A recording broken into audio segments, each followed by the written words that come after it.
दर्शकों, जैसे कि कहा जाता है कि किसी को हंसाना बहुत ही ज़्यादा मुश्किल होता है, लेकिन अगर किसी रोते हुए को आप हंसा दो तो एक जो अलग ही फीलिंग आपके मन में आती है वो बहुत ही खूबसूरत होती है। लेकिन आज के दौर में स्टैंड अप कॉमेडियंस जो प्राइम टाइम में आप सभी को ठहाके लगाने पर मजबूर कर रहे हैं और साथ ही साथ एक फैमिली टाइम भी दे रहे हैं, तो इसी कड़ी में आप सबको ठहाके लगाने पर मजबूर कर देने वाले स्टैंड अप कॉमेडियन सुनील पाल इस वक्त मेरे साथ हैं।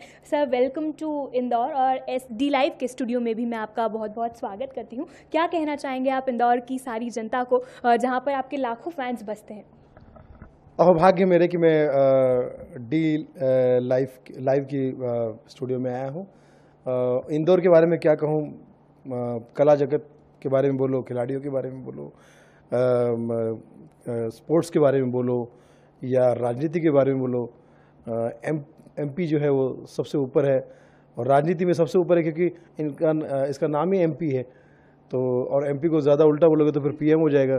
तो मैं कह सकता हूँ कि पूरी तरह से इंदौर जो है वो सर्वगुण संपन्न है और यहाँ जब भी मैं आता हूँ किसी भी कार्यक्रम हेतु तो मुझे बड़ा आनंद आता है क्योंकि यहाँ पर कलाकार भी हैं और कलाकारों को आशीर्वाद और प्यार देने वाले, दिल खोल कर तालियां बजाने वाले बड़े दिल के दर्शक भी हैं।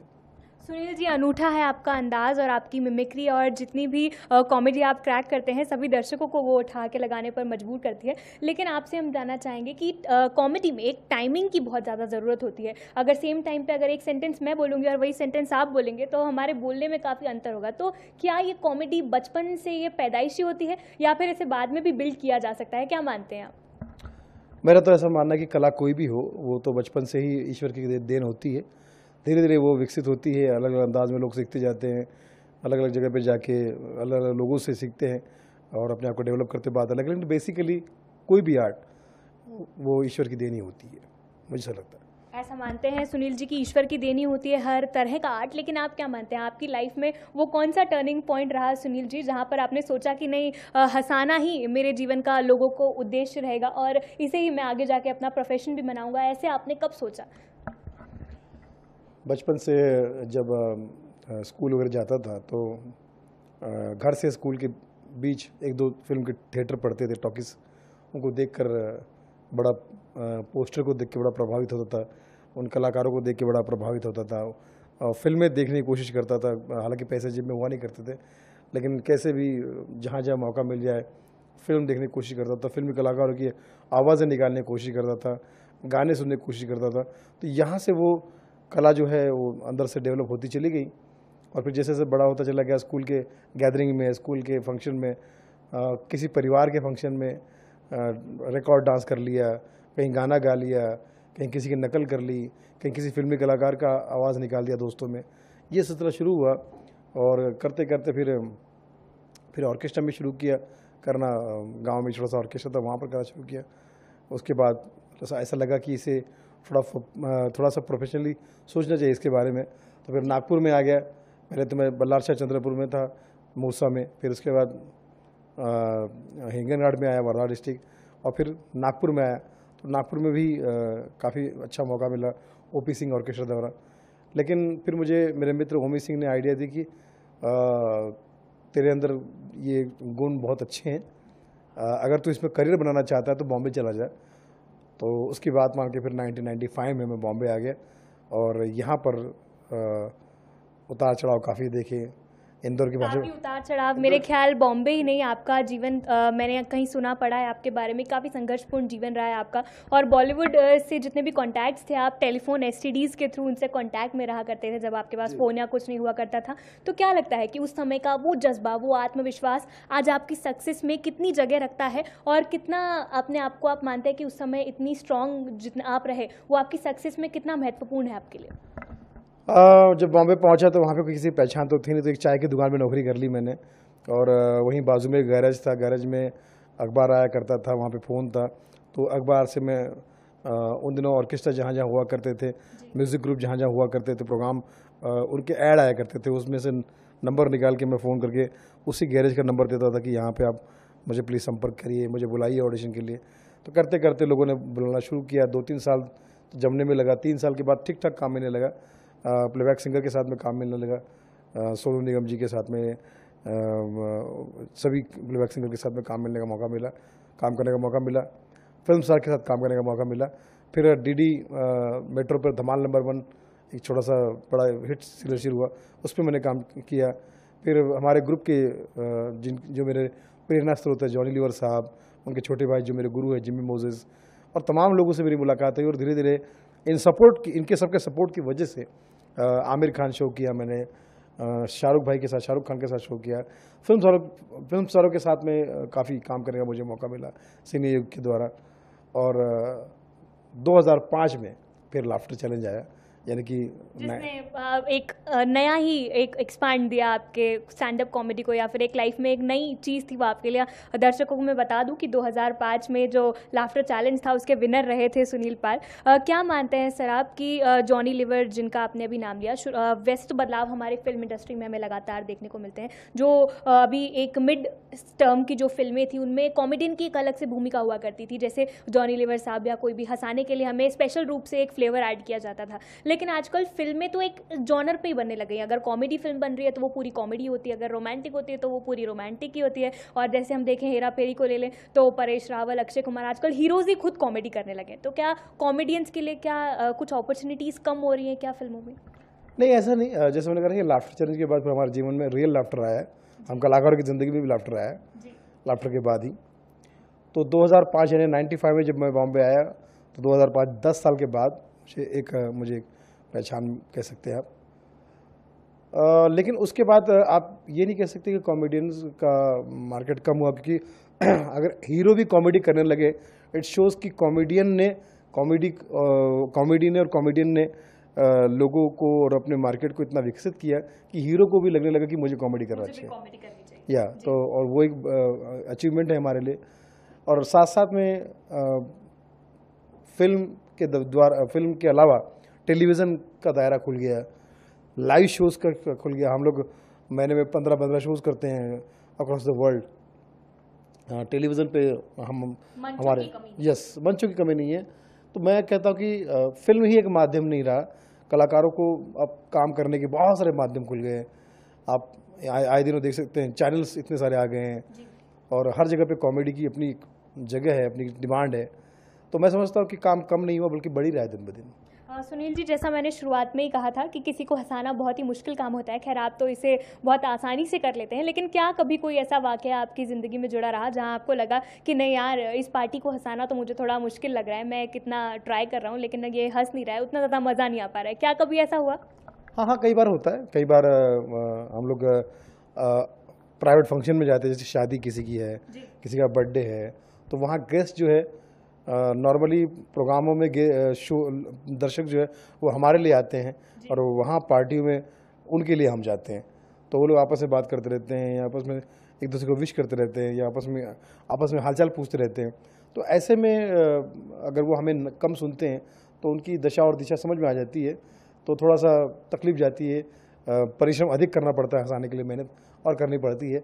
लेकिन मन में यही सोच के चलते कि भाई वो लोग भी सही है, वो हमें ही सुनने के लिए थोड़ी आए, वो तो अपने पार्टी को एंजॉय करना है।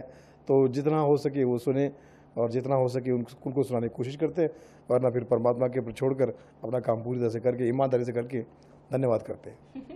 अडल्ट कॉमेडी और कॉमेडी के बीच में सुनील पाल जी एक बहुत ही माइन्यूट सी रेखा होती है, और आजकल के दौर में जो देखा जा रहा है कि कॉमेडियंस उस रेखा पे संयम नहीं रख पा रहे। आजकल कॉमेडी जो है सॉफ्ट कॉमेडी अडल्ट कॉमेडी में ही तब्दील होती जा रही है। ऐसा लगता है कि अडल्ट कॉमेडी है और किसी नॉर्मल जोक्स पे लोगों को हंसना ही नहीं आता है। आजकल जैसे कि कई सारी मूवीज़ भी बन रही हैं अडल्ट कॉमेडीज़ के ऊपर पूरी तरह से। तो क्या लगता है आपको कि किस तरह से उस माइन्यूट सी रेखा जो है उस पर संयम रखा जाना चाहिए?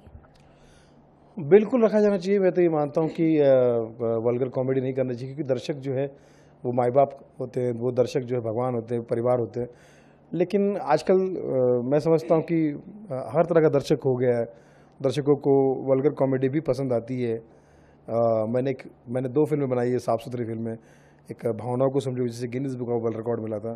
दूसरा अभी हाल ही में रिलीज़ हुई money back guarantee, Rajesh ji ने और पंकज मेरे मित्र हैं इंदौर के, उन्होंने इस फिल्म को काफ़ी यहाँ पे प्रमोट किया। लेकिन सवाल ये है कि अगर आप साफ़ सुथरी फिल्म बनाओगे तो आपको डिस्ट्रीब्यूटर नहीं मिलते हैं, आपको देखने वाले नहीं मिलते हैं, और गंदी फिल्म या ऑडियंस को आप अट्रैक्ट कर पाएंगे। गंदी फिल्में और हॉट फिल्मों के लिए कम से कम एक ऑडियंस तो है। साफ़ सुथरी फिल्म देखने वाले फिल्म देखने वाले लोग जो होते हैं वो घरेलू लोग होते हैं, वो जाते ही नहीं देखने के लिए, तो पैसा बर्बाद हो जाता है, फिल्म बनाने वाले का नुकसान हो जाता है।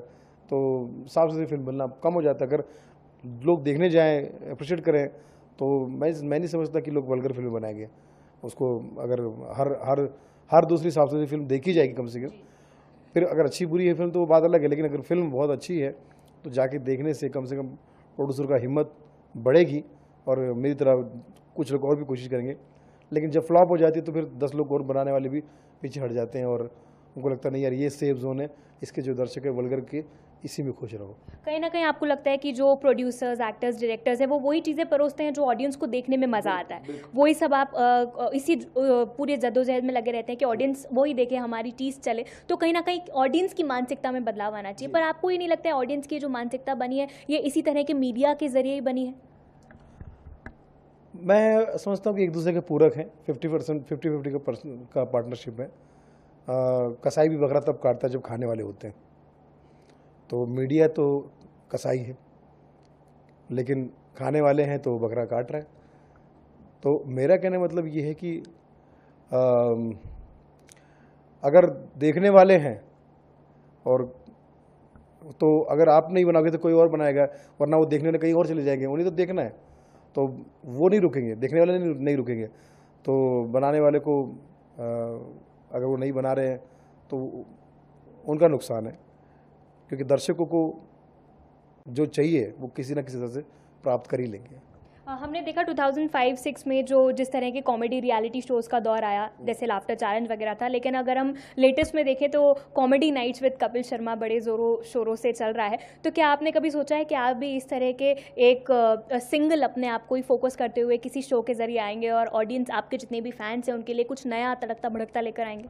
जी हाँ, बिल्कुल मेरी कोशिश चल रही है कि मैं कोई ऐसा शो लेकर आऊँ जो दर्शकों को हंसाए, गुदगुदाए, और काफ़ी मेरी बहुत सारी बातें भी पाइपलाइन में हैं। भगवान ने चाहा तो जल्दी ही मैं आपको एक अलग रूप और अवतार में दिखूंगा। लेकिन उसके साथ साथ मैं कहीं भी रहूं, किसी भी रूप में रहूं, हमेशा साफ सुथरी कॉमेडी के द्वारा दर्शकों का मनोरंजन करना ही मेरी इच्छा है और वो मैं पूरी करता रहूँगा। जी बिल्कुल, लेकिन ये जो हमारी बातचीत है ये ऑडियंस को, सभी ऑडियंस को हंसाए बिना पूरी नहीं होती है सुनील जी। तो क्या स्पेशल है, क्या नया है, एकदम अनसीन जो सभी घर बैठी ऑडियंस को हंसाने पर मजबूर कर दे? क्या सुनाना चाहेंगे आप? मैंने बाबा से कहा, बाबा, हाँ बेटा बोलो। मैंने कहा बाबा, मैं अपनी पत्नी से बहुत परेशान हूँ। दुनिया का हर आदमी जो है पत्नी से परेशान है, तो बाबा कोई ऐसा मंत्र बताइए कि मेरी पत्नी मुझसे डरे। एक मंत्र है क्या जिससे तेरी बीवी तेरे से डर सकती है? तो बाबा जल्दी बताइए वो मंत्र क्या करूं? अपना नाम बदल, क्या रखूं? कॉकरोच रख, क्योंकि कॉकरोच ऐसी दुनिया में कीड़ा मकोड़ा है जिससे दुनिया की हर औरत डरती है। मैंने कहा अच्छी बात। नए आजकल देखो इतनी गर्मी चल रही है, आजकल बहुत गर्मी चल रही है, तो मैंने सूरज भगवान से पूछा कि इतनी गर्मी क्यों दे रहे हो तुम? क्या हो गया, क्या आपकी खोपड़ी इतनी गर्म क्यों हो गई? तो सूरज भगवान ने कहा, किसी एक आदमी ने मुझे कहा था कि तू अनपढ़ है, मैंने उसे दिखा दिया मैं अनपढ़ नहीं हूँ, मेरे पास बहुत सारी डिग्री है, 45 डिग्री दिखा दी तब जाके माना है वो। बहुत खूब। ये बहुत ही मैंने कहा ना कि एक लहजा होता है सभी के कहने का, बहुत ही स्लाइड से ये जोक्स थे, लेकिन आपके कहने के अंदाज ने, उसको परोसने के अंदाज ने सभी को हंसने पर मजबूर कर दिया। लेकिन एक मिमिक्री किए बिना भी कुछ इनकम्प्लीट सा लगेगा ये, तो कौन सा आर्टिस्ट है जिसकी यहाँ पे आप मिमिक्री करके हमें दिखाना चाहेंगे? दबंग क्या लाइव, डी लाइव की शुभकामना मैं अलग अलग कलाकारों के माध्यम से देना चाहूँगा। शाहरुख खान कहेंगे, अरे इंदौर वालों, आपने दुनिया भर के बहुत सारे चैनल देखे होंगे, लेकिन ये डी लाइव जो है ना, इससे मैं एक ही बात कहना चाहता हूँ, I love U D live, I love you. बहुत प्यारा चैनल है, इसे देखते रहिए। और चश्मे है दम, चश्मे है दम तो फक्त डी लाइव आता माझी सटकली, क्योंकि मेरा फेवरेट चैनल है डी लाइव। और बहुत ही अच्छे सुनील जी। जी क्या देख रहे बेटा, कितने चैनल देख लो वो मज़ा नहीं आएगा जितना मज़ा आएगा डी लाइव में। अरे देखते रहो 50-5, लेकिन मज़ा आएगा डी लाइव, समझे क्या? बहुत ही अच्छे अंदाज में डी लाइव को इतनी सारी ढेरों सारी ट्रक भरकर शुभकामनाएं यहाँ पर सुनील जी ने दी और आप सभी को भी इनका अंदाज खासा पसंद आया होगा। तो डी लाइव के स्टूडियो में साक्षात सुनील पायल जी थे और उन्होंने हमारे साथ ढेर सारी बातें की और अपने जीवन से जुड़े कई सारे छुए अनछुए पहलुओं को यहाँ पर हम सभी के सामने रखा। बहुत बहुत शुक्रिया सुनील पायल जी का, और आने वाले सभी जितने भी उनके सपने हैं वो जल्दी से जल्दी साकार हो, उसके लिए डी लाइव की ओर से बहुत शुभकामनाएं। भक्तजनों, डी लाइव की भावनाओं को समझो। भक्तजनों, सालों के बाद आया हूँ यहाँ और हमेशा आता रहूँगा यहाँ। तो डी लाइव वालों, भक्तजनों, अच्छी अच्छी न्यूज़ लोगों तक पहुँचाओ और लोगों की भी भावनाओं को समझो। बिल्कुल सुनील जी, हम आपकी भावनाओं को समझ गए और यहाँ पर समय की कमी के चलते सुनील जी से और आपको नहीं भी वो हंसा पाएंगे, लेकिन आने वाले इनके शोज़ और टेलीविज़न स्क्रीन जो माध्यम है उस पर ज़रूर आप सभी का मनोरंजन वो लगातार करते रहेंगे। मैं हूँ साक्षी शर्मा, कैमरा पर्सन गजेंद्र सिंह के साथ, डी लाइव न्यूज़, इंदौर।